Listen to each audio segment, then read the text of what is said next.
ब्रह्मा अलग है और ब्रह्म अलग है।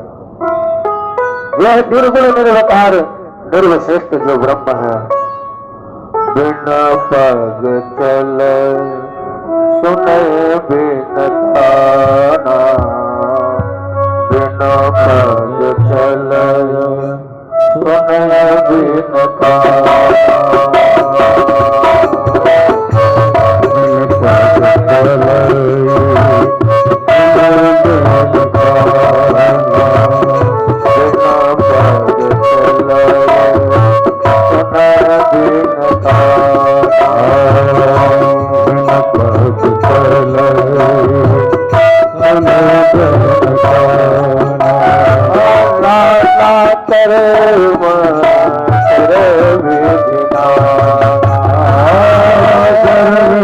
पग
महाराज उसके पैर नहीं है, लेकिन बिना पैरों को चलता। कोई बिना पैरों को चल सकता है, लेकिन वह ब्रह्म जो है बिना पैरों के चलता है।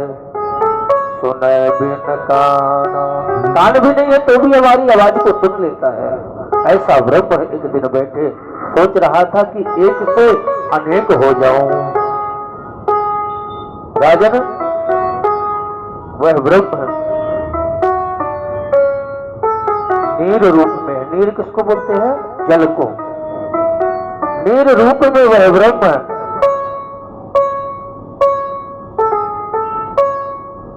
प्रकट किया और उस नीर से जो है तो अयन निकला तो हो गया नारायण। उस नारायण के नाभि से जो है तो ब्रह्मा की उत्पत्ति हुई। यथा महंत भूतानि भूतेषु प्रविष्टव। राजन, यह सृष्टि तो 5 तत्वों से बनती है। प्रविष्टं सर्वदेहि। राजन, तेज, आकाश, वायु, जल से यह 5 तत्वों से यह सृष्टि बनती है।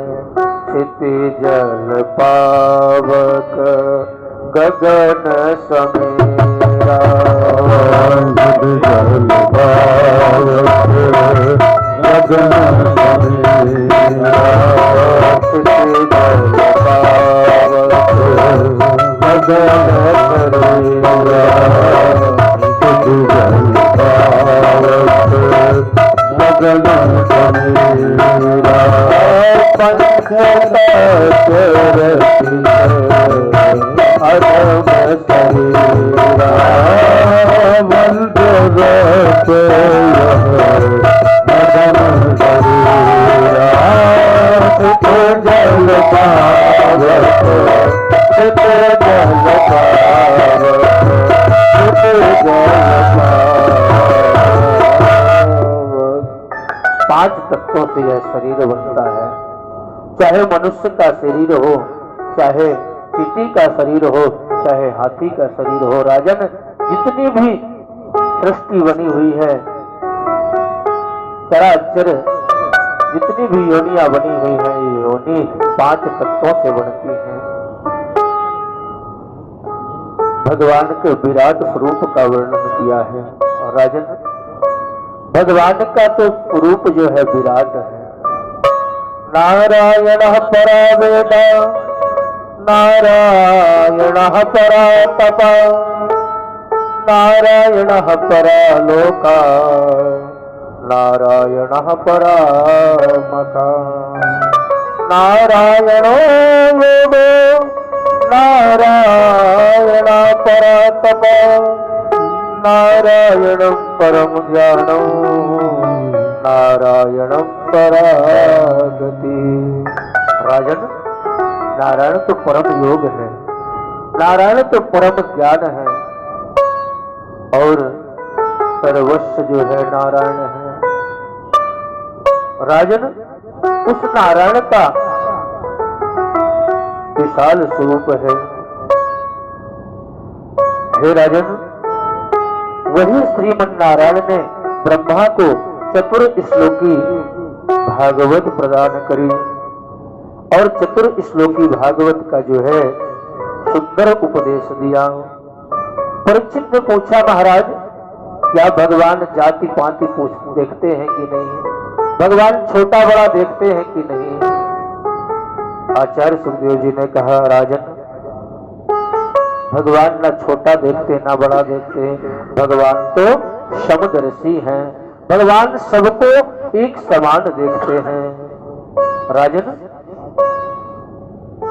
विदुर दासी पुत्र है, भगवान ने जाकर विदुर के यहाँ सूखी साग खाई है। परीक्षित जी ने कहा, महाराज कैसे, ये विदुर कौन है। यदा तु राजन साधुनं पृष्ठा धर्मेण विष्ठता। राजन, कौरव और पांडवों का युद्ध होने वाला था। भगवान द्वारिकाधीश ने विदुर को शांति दूत बनाकर भेजा। कहा, विदुर जी जाओ, कौरव को समझाओ कि यह महाविनाश से बच जाए, यह युद्ध ना करें, युद्ध में किसी का भला नहीं हुआ है। द्वारिकाधीश के कथना अनुसार विदुर जी महाराज हस्तिनापुर पर पहुंचे हैं और कौरव को समझाया। दुर्योधन को बड़ा क्रोध आया और खड़ा खोटा कहके विदुर को जो है तो सभा में अपमानित किया और उसी समय विदुर दुर्योधन के घर पर मेवा मिष्ठान 56 प्रकार के भोगों का त्याग करके भगवान श्री कृष्ण हस्तिनापुर गए और दुर्योधन को स्वयं समझाया। दुर्योधन नहीं माना और भगवान का सत्कार किया, भगवान से भोजन के लिए आग्रह किया। भगवान जो है तो दुर्योधन के भोजन का तिरस्कार कर दिया और जाकर विदुर के घर पर सूखी साग खाई है। राजन, विदुर तो दासी पुत्र है, दासी बोलते हैं सेवक, सेवक के पुत्र के यहाँ जाकर भगवान ने सूखी साग खाई, लेकिन विदुर के यहाँ सूखे छिलके, केले के छिलके खाए और दुर्योधन के मेवा मिष्ठान्न का परित्याग किया है। राजन, भगवान तो भाव का भूखा है, भाव का भूखा हूं मैं, भाव ही बस सार है। भगवान कहते हैं, राजन भाव का भूखा हूं मैं, भाव ही बस सार है। भाव से मुझको भजो तो भव से बेड़ा पार है। कि भाव बिन कुछ भी जो देवे मैं कभी लेता नहीं, भाव से एक पुष्प दे तो मुझे स्वीकार है। कि अन्न धन वस्त्र आभूषण कुछ न मुझको चाहिए, भाव से एक पुष्प दे तो मुझे स्वीकार है कि भाव बिन कुछ भी जो देवे मैं कभी लेता नहीं। भाव से एक पुष्प दे तो मुझे स्वीकार है। भगवान ने कहा कि राजन, भगवान तो भाव का भूखा है। वह यदि कोई वस्तु भगवान स्वीकार करने लगे तो आप और हम चढ़ाएंगे। परीक्षित जी ने पूछा कि महाराज भगवान क्या स्वीकार करते हैं? तो सुखदेव ने कहा भगवान तो केवल भाव स्वीकार करते हैं, सारी वस्तु तो, और हम उस भगवान को दे ही क्या सकते हैं? सारी सृष्टि सारी वस्तु तो भगवान की है। कोई अपने दिल में हाथ रख के एकांत में बैठकर सोचे कि मेरी क्या वस्तु है, तो कुछ भी नहीं है। यदि तेरी वस्तु है तो लास्ट में उसको लेके जा, कोई लेके नहीं जाता। सारी वस्तु यहीं पर पड़ी रह जाती, ना कोई लेके आता। तो सारी वस्तु तो राजन भगवान की है। तो भगवान भाव का भूखा है। भाव से जो भगवान को देते हैं उसे भगवान स्वीकार करता है कि वस्तया भूतन कुछ न मुझको चाहिए। भगवान ना वस्त्र लेता, ना आभूषण लेता, ना अन्न लेता, ना धन लेता। केवल भगवान क्या लेता है? हमारा भाव लेता है कि हम किस भाव से भगवान को देते हैं। और आजकल तो एक बड़ी अच्छी प्रथा निकल आई है। केले वाले के दुकान में जाएंगे, कहेंगे भैया पूजा के लिए केला लेके जाना है, जरा केला निकाल के दे दो। अकेला वाला भी पूजा के लिए अलग से केला निकाल के रखे रहता है कि ये पूजा भी हो जाएगा। कपड़े के दुकान पर जाएंगे, पूजा में कपड़ा देना है, कपड़ा निकाल के रख लो। तो आजकल साहित्य भी पूजा की अलग से निकल गई है। अपने लिए लेंगे तो बढ़िया ब्रांडेड कपड़े लेंगे, और भगवान के लिए अलग से कपड़ा लेते हैं। तो हम जैसा जो देते वही भाव हमारा भगवान स्वीकार करता है। राजन, भगवान तो केवल भाव ही लेता है।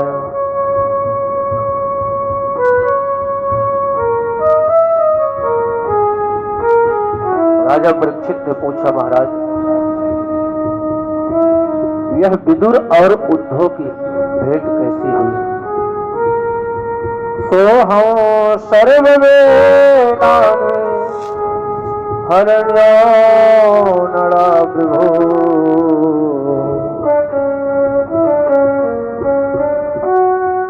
सुखदेव पे कहे राजन, जब भगवान अपनी लीला को संपन्न करके जाने लगे तो विदुर, उद्धव और भगवान का सुंदर संवाद हुआ। उस संवाद में भगवान ने जो है तो विदुर को याद किया। विदुर से भगवान ने विदुर को याद किया है। और बताओ भगवान छोटा नीचा कहाँ देखता है? अंत समय में तो लोग भगवान का ध्यान करते हैं, लेकिन राजन जब भगवान के अंत समय आया तो उस दासी पुत्र विदुर को याद किया। बड़ा अद्भुत उद्धव को उपदेश दिया है और कहा, उद्धव, विदुर से यदि तुम्हारी भेंट हो तो अवश्य कहना कि द्वारिकाधीश तुम्हें अंत समय में याद किए हैं। जाति पाति पूछे नहीं कोई, हरि को भजे तो हरि को होई।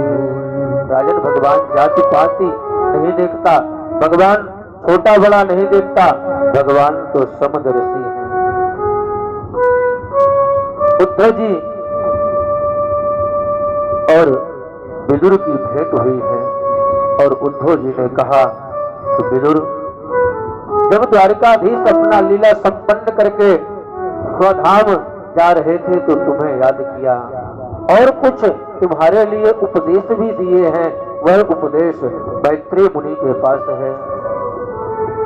उद्धव, तुम शीघ्र मैत्रेय मुनि के पास जाओ और अपना वह दिव्य उपदेश जो है ग्रहण करो। इतना कह के विदुर जी महाराज उद्धव जी से विदा लेकर मैत्रेय मुनि के आश्रम पहुंचे हैं। मैत्रेय मुनि को प्रणाम किया और मैत्रेय मुनि ने उद्धव का स्वागत किया है और मैत्रेय मुनि को देखते हुए विदुर जी के नेत्र सजल हो गए। कहने लगे महाराज मुझ जैसे अभागे दासी पुत्र को द्वारिकाधीश अंत समय में याद किया है। विदुर जी मैत्रेय मुनि को प्रणाम किया और प्रश्न किया है महाराज सुखाय कर्माणि करोतु लोके नाते सुखम वयं दुपद्रवा वर्धन्ते यदैवं दुःखं यत्र युगं भगवान् वद्रते। भगवत मैं देख रहा हूं कि पूरा संसार जो है सुखी होने के लिए कर्म करता है, सुखी होने के लिए काम करता है। सुखाय कर्माणि करोतु लोके महाराज कर्म भी करता है कि मैं सुखी हो जाऊं, काम भी करता है। नाते सुखम भयम दुपारावाधये लेकिन देख रहा हूं सुखी नहीं हो पा रहा है। जितना सुख खोजने के लिए वह प्रयत्न कर रहा है उतने दुख रूपी दलदल में फंसते जा रहा है। सुख की चाह में निकलता है उतने दुख की चाह में फंसता जा रहा है। महाराज यदि कोई दलदल में फंस गया हो, दलदल माने कीचड़ का दलदल, उस दलदल में फंस गया हो और जितना वह दलदल से निकलने के लिए अपना हाथ पैर फटकारता उतना उस दलदल रूपी कीचड़ में फंसते जा रहा है। महाराज सुखी कोई नहीं हो पा रहा।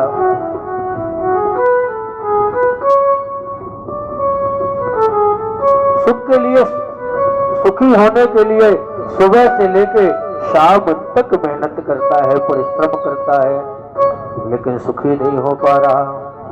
पहले एक घर था, झोपड़ी थी, झोपड़ी से घर बन गया, घर से बंगला बन गया, अब 2-4 गाड़ी हो गई, 2-4 फैक्ट्री भी लग गई। लास्ट में पूछा गया भैया कितना सुखी हो, तो दुखी का दुखी। दिन में पहले तो 3 बार भोजन करता था, अब 2 बार भी भोजन नहीं नसीब हो रहा। तो सुखी संसार में कोई नहीं हो पा रहा। तो महाराज यह जीव सुखी कैसे होगा? इतना सुनते ही मैत्रेय मुनि हंस पड़े और कहते विदुर सीधी सी बात है, को न काहू सुख दुख कर दाता, नहीं सुख दुख कर दाता, को न काहू सुख दुख कर दाता,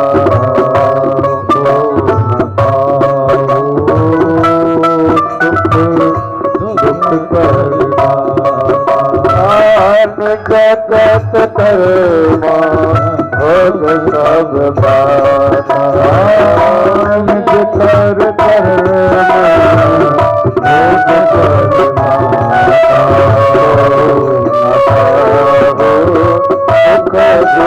कर्मा भोग सब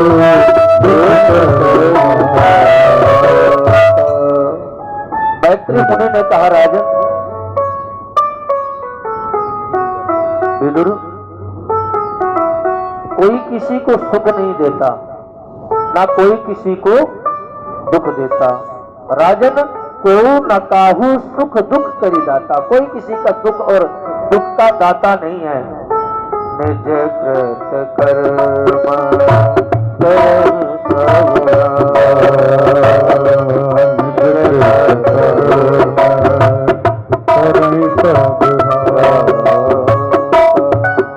न कोई किसी को दुख देता, न कोई किसी को सुख देता।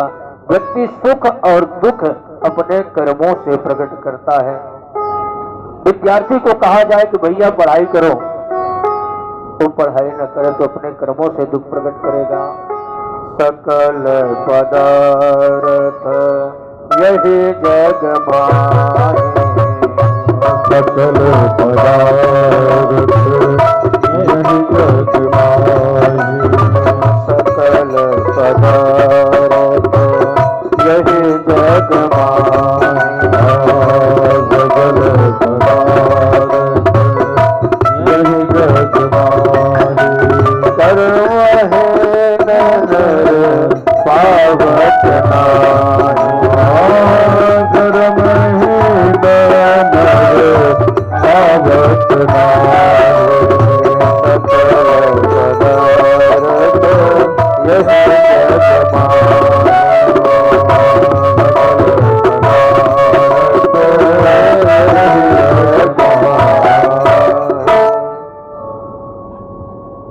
सारे पदार्थ इस जग में है विदुर। कर्म नहीं करेगा तो फल कहां से प्राप्त होगा। तो विदुर ना कोई किसी को सुख देता, ना कोई किसी को दुख देता। दुख और सुख जो है मनुष्य अपने कर्मों से प्रकट करता है। यदि अच्छा कर्म करे तो सकल पदार्थ यही जग माही। इस संसार में सारे पदार्थ हैं। कर्म करके व्यक्ति जो है सारे पदार्थ प्राप्त कर सकता है, और यदि कर्म ही ना करे तो पदार्थ कहां से प्राप्त करेगा। राजन, और सुख तो जो है संसार में है ही नहीं। यदि हम संसार में सुख खोजें तो संसार में सुख नहीं है। आजकल तो सुख की परिभाषा ही चेंज कर दी है। एसी लगा के बल्ब के गद्दे में सोना उसे सुख नहीं कहते हैं। सुख की परिभाषा अलग है। सुख क्या है? जो भगवान के चरणों में जो सुख मिलता है वह सुख कहीं नहीं मिलता है। तो राजन, सुख तो केवल भगवान के पास है, भगवान के धाम में है। जो आनंद सिंधु सुख राशि, जो आनंद सिंधु सुख राशि, जो आनंद सिंधु सुख राशि, जो आनंद सिंधु सुख राशि,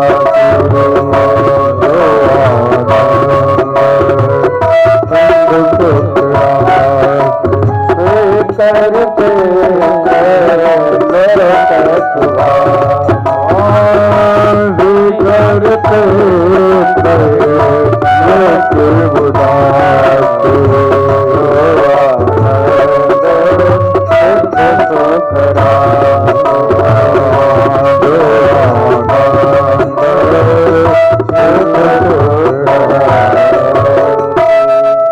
आनंद सिंधु के जो सागर है वह तो नारायण है।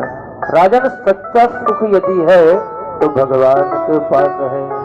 भगवान ने स्पष्ट बोर्ड लगाकर रखा है कि संसारियम दुखालयम, संसार दुखालय है, सुखालय नहीं है। जैसे विद्यालय होता है, भोजनालय होता है, उसी तरह बोर्ड लगा रहता है भोजनालय है। इसी तरह भगवान ने बोर्ड लगा के रखा है संसारम दुखालयम, संसार दुखालय है। शरीरम व्याधि मंदिरम, ये जो शरीर है व्याधि का मंदिर है। तो राजन,